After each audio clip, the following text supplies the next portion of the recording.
Ma femme se lève tôt et se couche tard tous les jours pour vendre des patates douces rôties. Je n'aurais jamais imaginé qu'elle possédait une fortune de milliards de dollars.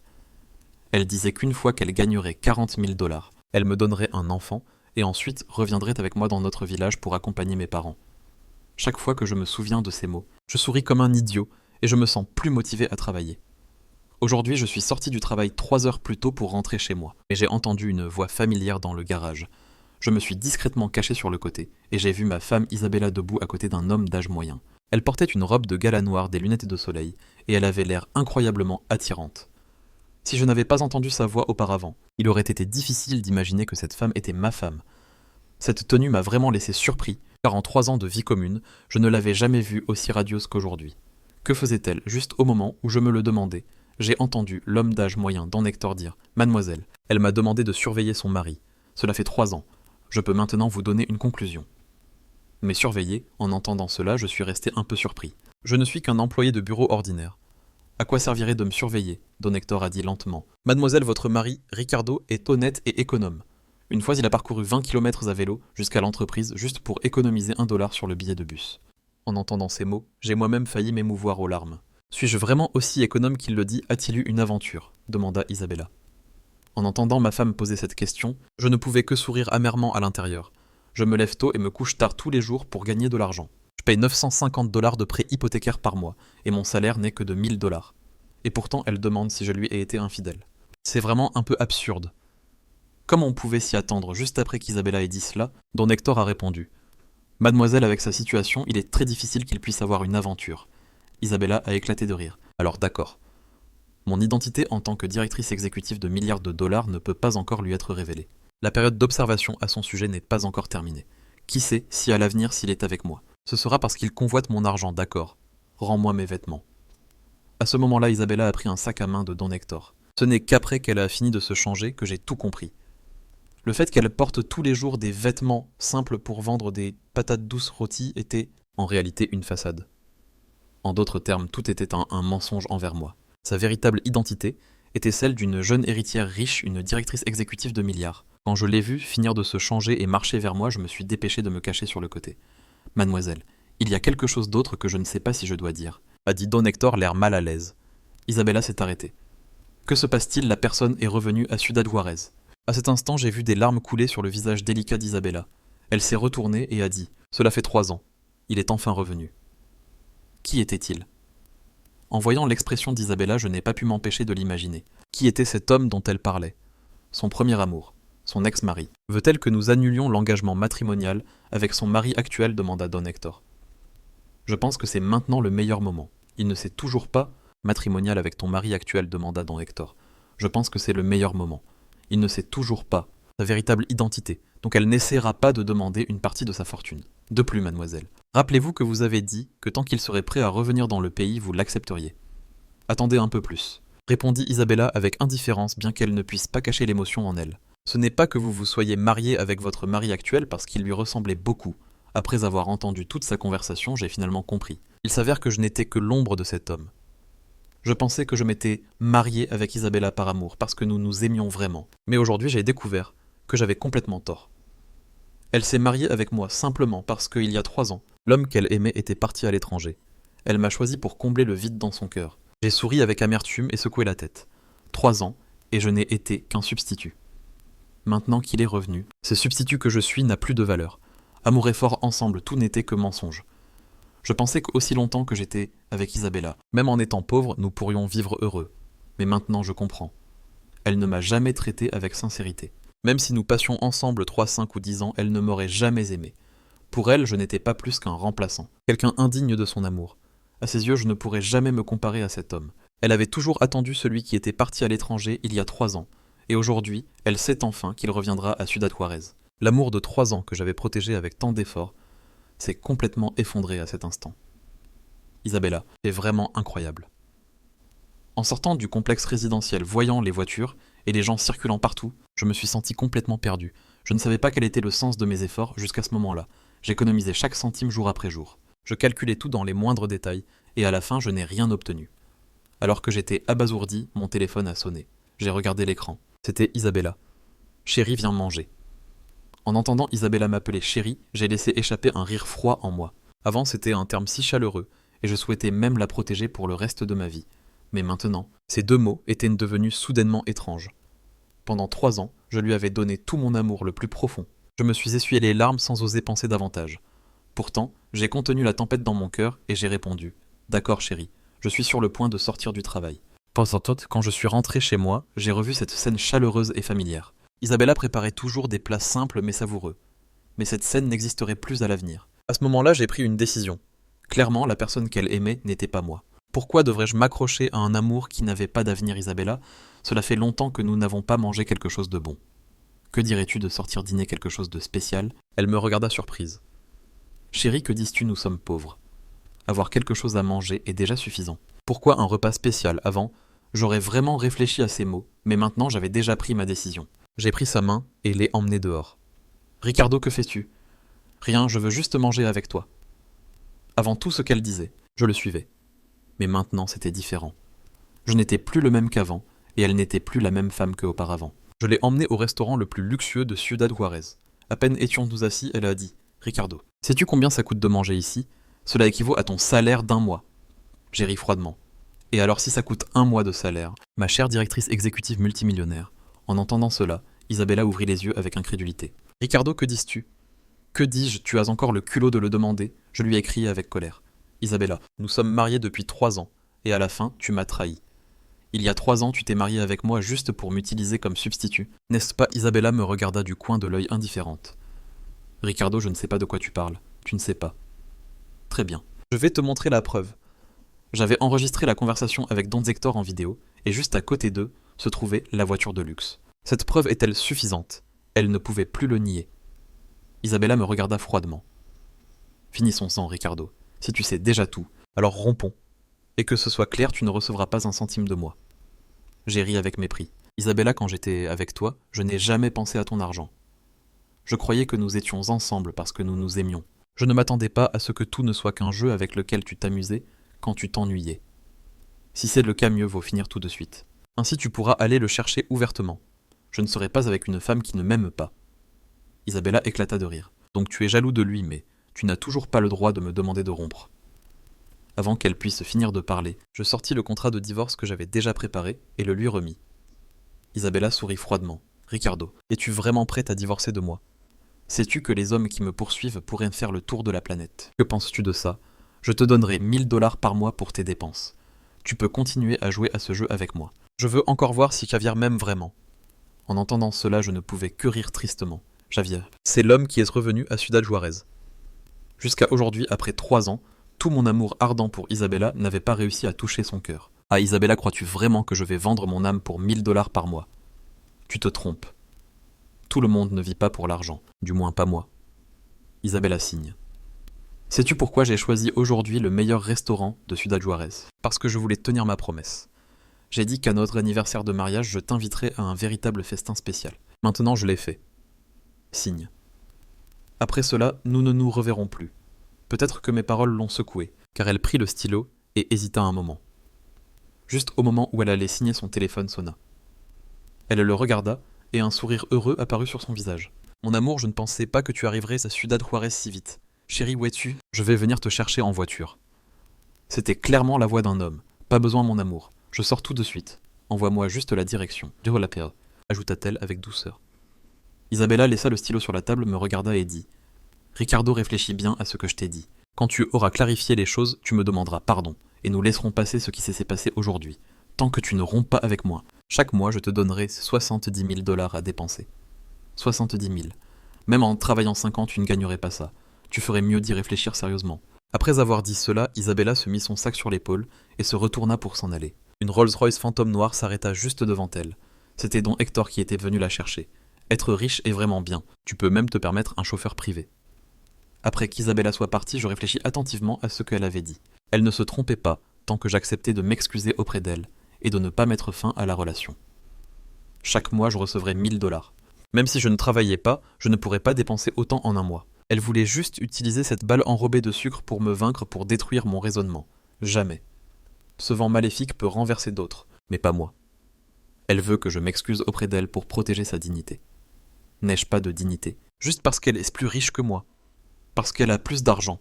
Dois-je lui demander pardon, Isabella? Tu es dans l'erreur. Je ne suis pas ce genre d'homme.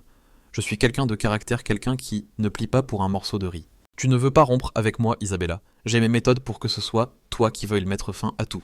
Après être retourné à la maison louée, j'ai pris mes affaires et je suis parti. Il n'y avait rien qui valait la peine d'être conservé.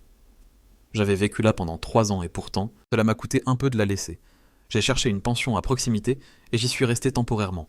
À 10 h du soir, alors que j'étais sur le point de m'endormir, mon téléphone a sonné. J'ai regardé, c'était Isabella. J'ai raccroché sans réfléchir. Maintenant, ce que je veux, c'est de la tranquillité. Je ne veux plus la revoir. Moins de 2 minutes après, elle a rappelé encore et encore, 3 ou 4 fois. Finalement, ne pouvant plus l'éviter, j'ai répondu. Isabella, c'est fini. S'il te plaît, ne me dérange plus. Juste au moment où j'étais sur le point de raccrocher, j'ai soudainement entendu, de l'autre côté, un sanglot étouffé, des pleurs entrecoupés. Que se passe-t-il? Ai-je demandé rapidement. Même si nous étions sur le point de nous séparer, tant que nous n'avions pas fait les démarches. Elle restait ma femme, et j'avais encore la responsabilité d'un mari. Ricardo, j'ai pris de l'alcool et je me sens horrible. Je n'ai pas la clé pour entrer à la maison. Viens s'il te plaît.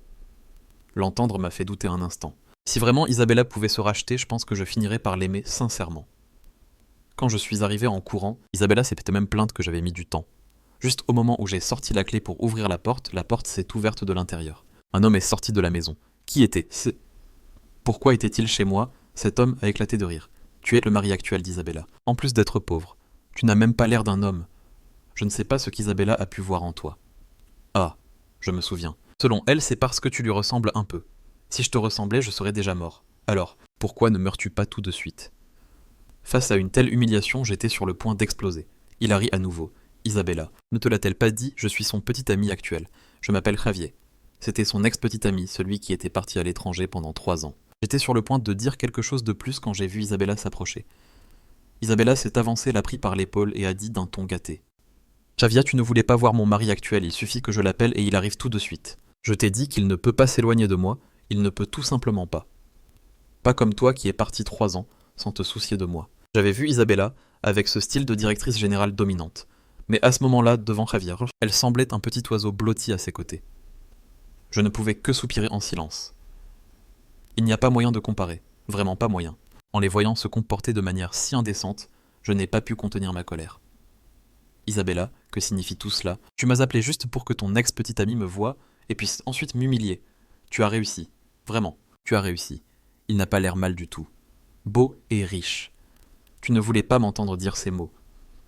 Es-tu satisfaite maintenant? Tu pensais vraiment que je t'aimais. Tu te trompes.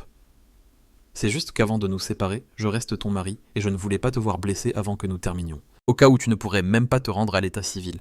Isabella a éclaté de rire. Ricardo, vous les hommes, vous êtes tous les mêmes. Il est clair que je te plais. Il est clair que tu me manques. Je te donne 1000 $ par mois et tu ne l'admets toujours pas. Face à une femme comme ça, je ne savais vraiment pas quoi dire, toujours en train de se mettre en valeur. Ridicule. Isabella, j'espère que nous nous retrouverons demain à l'état civil. Ne manque pas, je serai l'homme que tu ne pourras jamais avoir. Ricardo, que dis-tu? Je ne te permettrai pas de traiter Isabella ainsi. Javier, Isabella, vous deux êtes vraiment un couple céleste. Vraiment, je vous souhaite une longue vie ensemble. Cela dit, je me suis retourné et je suis parti. Bien qu'Isabella ait crié derrière moi pour que je m'arrête, elle n'a pas pu freiner ma détermination à partir. Le lendemain matin, quand je suis arrivé à l'entrée de l'état civil sur mon vélo électrique, Javier m'a vu et s'est approché. Ricardo, tu ne veux pas te séparer d'Isabella, n'est-ce pas? Clairement, nous avions convenu de faire la démarche aujourd'hui et tu arrives en retard. Tu ne veux pas perdre les 70 000 que tu reçois chaque mois, n'est-ce pas? Javier me provoquait ainsi, non pas parce qu'il pensait que je ne voulais pas laisser Isabella, mais parce qu'il craignait que je veuille vraiment la quitter et qu'il perde sa chance. Javier, t'inquiètes-tu tant que je ne veuille pas me séparer d'elle?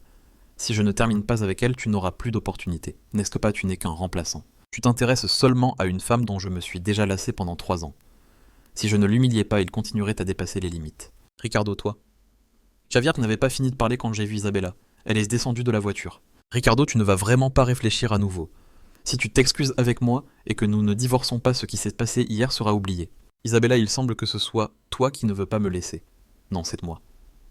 Mais ne t'inquiète pas de rester seul. N'as-tu pas ici quelqu'un prêt à être ton remplaçant? À peine ai-je fini de parler que j'ai vu le visage d'Isabella devenir pâle de colère. Ricardo, si tu t'éloignes de moi, tu vas le regretter.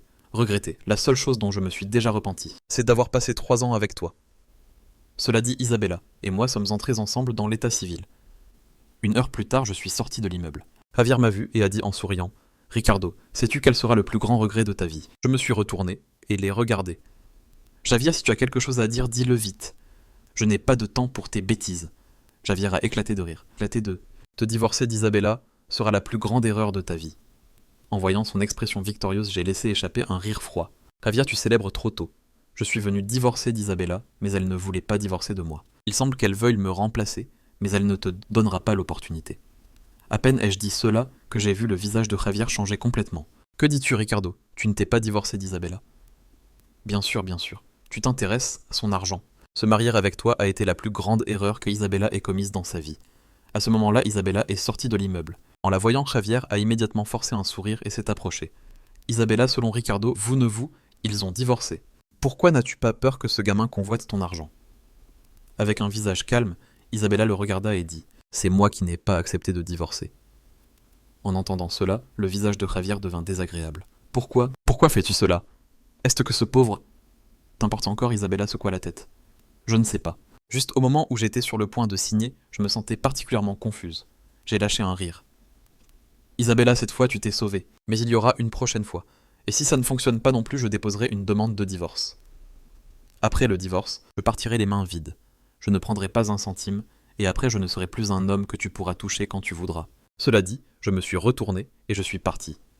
Je sentais clairement qu'Isabella me regardait fixement derrière moi, mais je ne me suis même pas retourné pour la voir. Je suis parti avec une détermination absolue. Le lendemain, comme d'habitude, j'ai pris mon petit déjeuner et je suis allé au travail. Quand je suis arrivé à l'entrée de l'entreprise, j'ai vu un groupe de personnes bloquant l'accès. Je me suis senti très confus. Que fait tout le monde ici? Je me suis approché et j'ai demandé à un collègue « Que se passe-t-il » Il m'a répondu « L'entreprise a déclaré faillite ». En entendant cela, je suis resté figé. Hier, l'entreprise allait encore bien. Passant. Il m'a répondu « L'entreprise a déclaré faillite ». En l'entendant, je suis resté figé.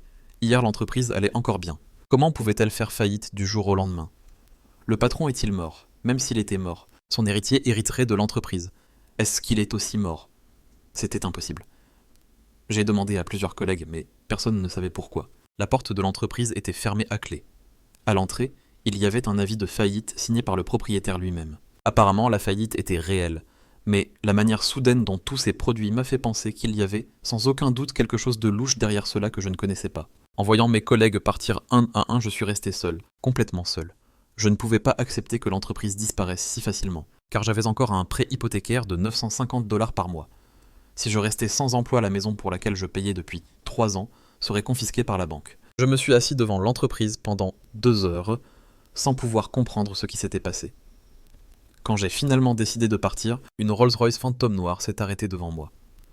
Une femme incroyablement élégante en est sortie, robe de gala noire talence brillante, les cheveux relevés en un chignon délicat, avec quelques mèches tombant dans le dos. Ce n'était autre que ma femme Isabella. Elle s'est dirigée vers moi et a lâché un rire. Ricardo, maintenant que ta entreprise n'existe plus, comment vas-tu continuer à travailler? N'est-il pas temps que tu reviennes avec moi? Ne t'inquiète pas, tant que tu reviens. Dans l'une de mes 9 entreprises sur 10, tu peux choisir le poste que tu veux. Et le salaire, c'est toi qui le décides. Que dis-tu, ça te tente déjà? Si tu ne veux pas travailler, ce n'est pas grave. Je peux te maintenir. Je te donne 70 000. Si tu ne veux pas travailler, ce n'est pas grave. Je peux te soutenir. Je te donne 70 000 € par mois pour tes dépenses. En l'écoutant, ma colère a monté. Je suis un homme. Je ne vais pas permettre qu'on me rabaisse de cette manière. Je veux vivre avec dignité, ne pas être entretenu par une femme. Isabella, plus tu me traites comme ça, plus je ressens du dégoût. Je ne veux plus jamais te revoir. Je me suis retourné pour partir. À ce moment-là, j'ai entendu son rire froid derrière moi. Ricardo a Ciudad-Juárez, si tu ne reviens pas avec moi, tu mourras de faim. Tu verras. Maintenant, je te donne encore visage. Quand je me fâcherai vraiment. Même si tu te mets à genoux pour me supplier, je ne te pardonnerai pas. Ton paiement hypothécaire n'échoua pas. Bientôt. Alors attends que la banque te prenne ta maison. En me voyant tourner la tête, Isabella a affiché un sourire de satisfaction. Ricardo, as-tu déjà réfléchi? Veux-tu vraiment t'excuser auprès de moi et revenir à mes côtés? Isabella, arrête de rêver. Même si je meurs dans la rue, je ne reviendrai pas avec toi. Et au fait, ta dignité pour moi ne vaut même pas un centime. Peut-être que tu es riche, peut-être que tout le monde t'adore et te gâte, mais pas moi. Avec moi, tu ne retrouveras jamais cette dignité que tu cherches. Tu es en train de m'enseigner, Ricardo. Très bien. Aujourd'hui, tu m'as vraiment mise en colère. À partir de maintenant, toi et moi sommes des ennemis irréconciliables.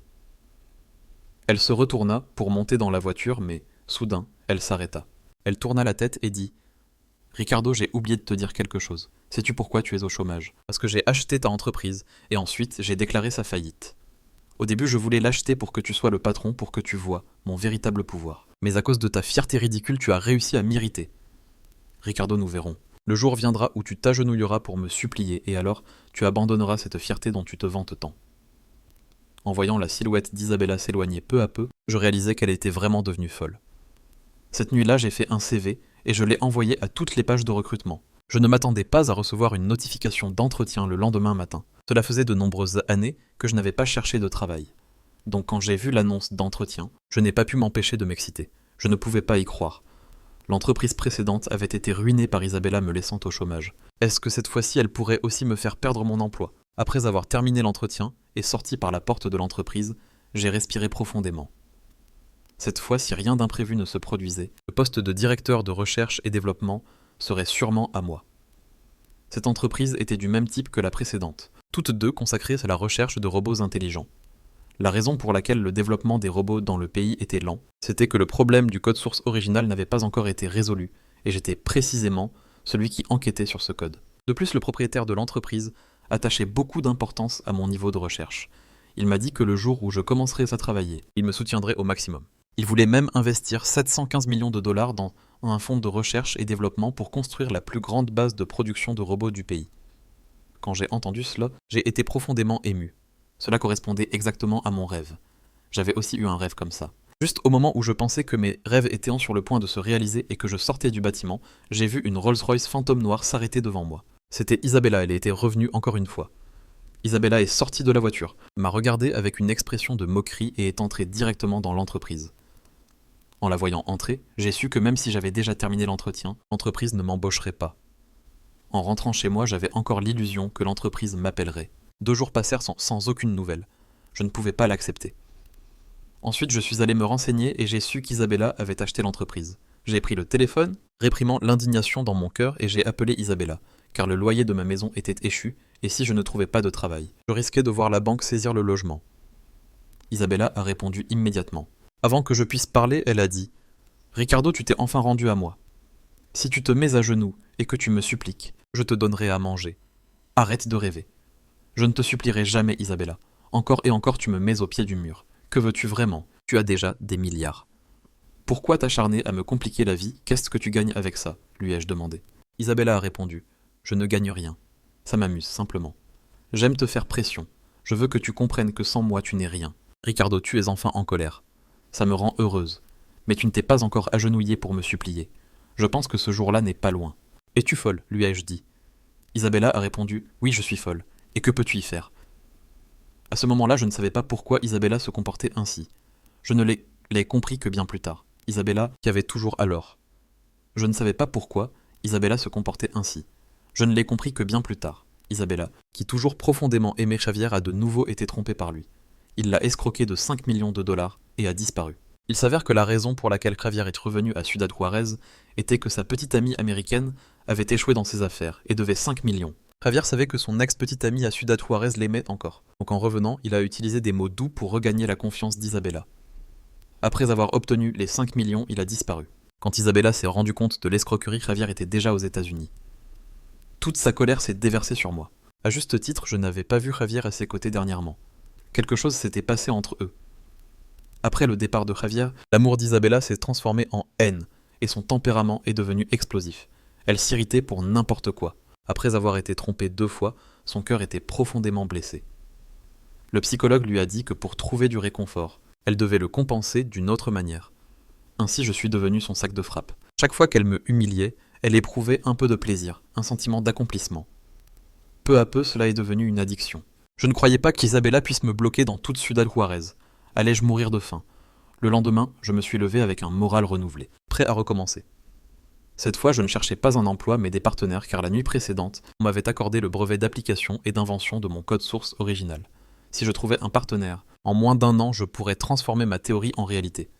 Ce serait une révolution industrielle robotique sans précédent. Mais Isabella semblait avoir le dessus sur moi. J'ai trouvé une entreprise intéressée et un partenaire prêt à investir. Juste au moment où ils allaient le faire, Isabella a acheté l'entreprise et le contrat a été ruiné. Ainsi, elle m'a torturé. 2 ans se sont écoulés. Au total, j'avais négocié avec 1999 entreprises, et Isabella a acheté les 1999.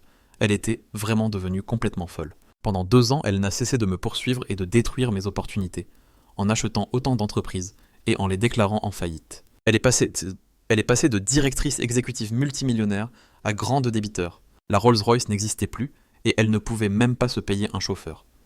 Je ne pouvais que penser qu'elle souffrait d'un grave trouble schizophrénique. Isabella, ça fait 2 ans que tu me poursuis et que tu me frappes pas. Regarde ce que tu es devenue. Sais-tu ce que tu as perdu? Ça valait vraiment le coup. Avant, elle était radieuse et charmante, mais maintenant son visage était rempli de tristesse et d'épuisement. Regarde-toi maintenant.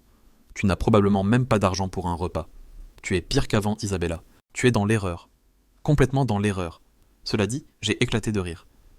Isabella a froncé les sourcils. Ricardo, t'ai-je vraiment mis tant de pression que tu es devenu fou? Tu crois que j'ai l'air d'une folle?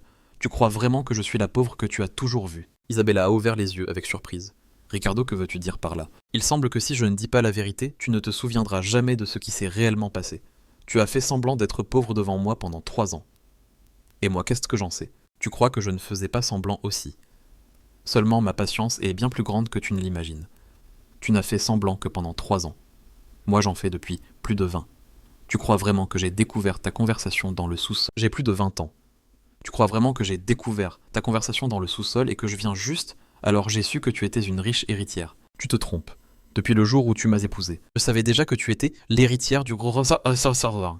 l'héritière du groupe Costas. Et pourtant, j'ai fait semblant de ne rien savoir. Tu sais pourquoi? Parce que votre groupe Costas a utilisé des méthodes illégales pour écraser et détruire le groupe Leiva, le laissant au bord de la ruine. Et moi, Ricardo, en tant qu'héritier du groupe Leiva, je ne permettrai jamais que l'héritage de ma famille soit détruit entre mes mains. Tu as fait semblant d'être pauvre pendant 3 ans, et moi, j'ai préparé cette partie pendant ces mêmes 3 ans. Il y a 3 ans. J'ai donné une grosse somme d'argent à Xavier et je lui ai ordonné de partir aux États-Unis. Cet homme que tu croyais étudier à l'étranger, tu te trompais. Il a passé 3 ans à gaspiller. 3 ans plus tard, je lui ai ordonné de revenir et il est revenu comme je l'espérais. Chacune de ses actions a été conforme à mes instructions. Regarde bien les 1999 entreprises que tu as achetées. Y en a-t-il une qui soit légitime? Vérifie leur date d'enregistrement. Tout est il y a 3 ans. Tu as volé des choses du groupe Leiva. Aujourd'hui, je suis simplement en train de tout récupérer. À peine avais-je fini de parler, je vis Isabella vaciller. Si je ne l'avais pas retenue à temps, elle serait tombée au sol. Je l'ai rapidement emmenée à l'hôpital. J'ai attendu 3 heures complètes jusqu'à ce qu'elle se réveille.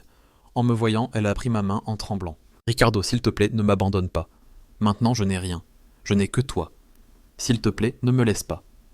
Je sais que je me suis trompé. Isabella ne pense pas à ça maintenant. Reste ici et rétablis-toi. Ricardo ne me laisse pas, mais je ne pouvais plus rappeler mon cœur. En sortant de la chambre, une jeune fille habillée simplement m'a salué. Elle avait les cheveux attachés en une haute queue de cheval et un visage doux et serein. Qui aurait pu imaginer que cette gentille fille à cheveux relevés en une haute queue de cheval et avait un visage doux et serein? Qui aurait pu imaginer que cette gentille fille avait été celle qui m'a aidé à tout planifier et à sauver le groupe Leiva du bord de la destruction? Camilla, merci vraiment, ces 3 années ont été dures pour toi. Je l'ai serrée dans mes bras. Camilla, dis-moi ce que tu veux. Je te donnerai tout. Même si tu veux le groupe Leiva entier, je te le remettrai. Camilla a secoué la tête. Je ne veux rien. Je veux juste vivre avec toi une vie simple. J'ai vu que Camilla regardait en arrière. Je me suis aussi retourné. Isabella venait de sortir de la chambre. En nous voyant enlacés, elle est immédiatement retournée dans sa chambre. Que va-t-elle devenir? Demanda Camilla. Peut-être devrions-nous appeler cet homme pour qu'il revienne. J'ai pris le téléphone et appelé Javier. N'était-ce pas lui qui disait aimer Isabella, alors qu'il revienne s'occuper d'elle? Quelques jours plus tard, Camilla et moi avons célébré un mariage simple mais chaleureux, sous la douce lumière des bougies. J'ai pris sa main et j'ai ressenti la paix et l'authenticité que j'avais cherchée pendant 3 ans. J'ai officiellement laissé le passé derrière moi et je me suis entièrement consacré à reconstruire le groupe Leiva et réaliser mes rêves aux côtés de la femme qui a choisi de marcher à mes côtés. En ce qui concerne Isabella, elle a dû faire face à l'effondrement du groupe Costas, à d'énormes dettes et à la solitude. Elle a tout perdu, sa fortune, sa réputation et l'homme qui l'a un jour vraiment aimée. Pendant que Camilla et moi partageons notre baiser de jeunes mariés depuis un coin sombre, les yeux fatigués nous observaient. Ce n'était pas de la haine, c'était de l'acceptation. Ce fut la dernière fois que je l'ai vue. Isabella a payé le prix du jeu qu'elle a elle-même joué dans ce monde, et j'ai trouvé ma véritable compagne de vie, la personne qui serait avec moi sur le chemin de la construction d'une nouvelle histoire d'amour et de succès. Paix.